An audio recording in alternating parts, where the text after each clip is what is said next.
అమెరికాలో ఉద్యోగాలు చేయడం ద్వారా ఓ స్టేటస్ సంపాదనను పొందేందుకు ప్రయత్నించే యువతీ యువకుల మీద కన్నేసి వారిని మోసం చేసే ఓ నలుగురు భారతీయుల ముఠాను ప్రిన్స్టన్ పోలీసులు పట్టేసి వారిని అరెస్ట్ చేశారు. అసలు ఈ నలుగురు అక్కడ చేస్తున్న దందా ఏంటి తెలుసుకుందాం పదండి. Master minds the pride of India. Inter, MPC, BiPC, MEC, CEC చదివిన విద్యార్థులకు సీఏ మరియు సిఎంఏ ఫౌండేషన్ కొరకు నూతన బ్యాచెస్ ప్రారంభం.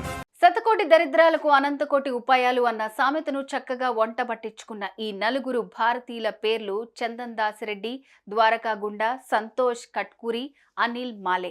టెక్సాస్ కు వీరంతా ఎందుకెళ్లారో ఎప్పుడెళ్లారో కానీ అక్కడికి వెళ్లిన తర్వాత ఒక కొత్త తరహా దందాను ప్లాన్ చేశారు. ఇండియాకు చెందిన యువతీ యువకులను అమెరికా దేశంలో ఉద్యోగాల పేరుతో వర్క్ వీసా ద్వారా ప్రిన్స్టన్ కు పిలిపించారు. ఇందుకోసం వీరు కొన్ని షెల్ కంపెనీలను క్రియేట్ చేశారు. ప్రిన్స్టన్ లోని ఓ ఇంట్లో మకాం వేసిన ఈ నలుగురు మోసగాళ్లు ఇండియా నుంచి కొంతమంది యువతీ యువకుల్ని ఉద్యోగాల పేరుతో వలవేసి రప్పించారు. ప్రిన్స్టన్, మెలిస్సా, మెకన్సీ ప్రాంతాల్లో ఓ 3 ఇళ్లలో అటు ఇటుగా ఓ 100 మంది యువకులతో పాటు ఓ 15 మంది యువతులను ఉంచారు. వారిని బెదిరించి మరీ సైబర్ క్రైమ్లు చేసే టాస్క్లను అప్పగించారు. వీరి దౌర్జన్యం కారణంగా వీరి మాటకు ఎదురు చెప్పే అవకాశం కూడా ఆ యువతీ యువకులకు లేకుండా పోయింది. వీరిచ్చే కొద్దిపాటి జీతం కోసం బలవంతంగా ఆ యువతీ యువకులు పనిచేయాల్సి వచ్చింది.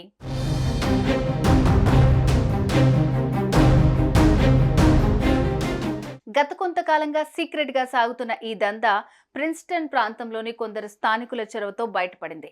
ఈ నిందితులు ఉంటున్న ఇంట్లో అనుమానాస్పదంగా ఓ 15 మంది యువతులు ఉన్నట్లుగా వారు ప్రిన్స్టన్ పోలీసులకు వెల్ఫేర్ కాల్ ద్వారా సమాచారం ఇచ్చారు. దీంతో రంగంలోకి దిగిన ప్రిన్స్టన్ పోలీసులు ఈ ఇంటి మీద ఓ కన్నేశారు. 3 నెలల పాటు రకరకాలుగా జరిపిన ఇన్వెస్టిగేషన్ లో ఇక్కడ హ్యూమన్ ట్రాఫికింగ్ జరుగుతోందని నిర్ధారణ అయింది. దీంతో అరెస్ట్ వారెంట్ ను తీసుకున్న పోలీసులు ఈ ఇంటి మీద దాడి చేశారు. ఆ ఇంట్లో పెద్ద ఎత్తున ల్యాప్టాప్లు, నకిలీ డాక్యుమెంట్లు, సైబర్ క్రైమ్ చేస్తున్న ఆనవాలను గుర్తించారు. ఆ వెంటనే నిందితులైన చందన్ దాసిరెడ్డి, ద్వారకా గుండా, సంతోష్ కట్కూరి, అనిల్ మాలేలను అరెస్ట్ చేశారు.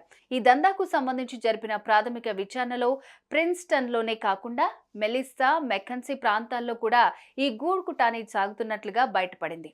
ఆ 2 ప్రదేశాల్లో మరో 100 మంది దాకా యువతీ యువకులు వీరి చేతిలో మోసపోయి వీరు చెప్పినట్టు పనులు చేస్తున్నట్టుగా తెలుస్తోంది.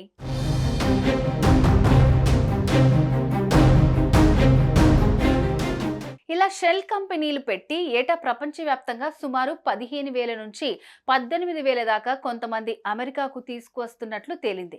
వీరి చేతిలో చిక్కిన వారు ఈ విషయాన్ని బయట పెడితే వారిని అంతమొందించేందుకు కూడా కొంతమంది వెనకాడరని తెలుస్తోంది. ఇలాంటి దందానే కొన్ని నెలల క్రితం టెక్సాస్ లో బయటపడినట్టు తెలుస్తోంది.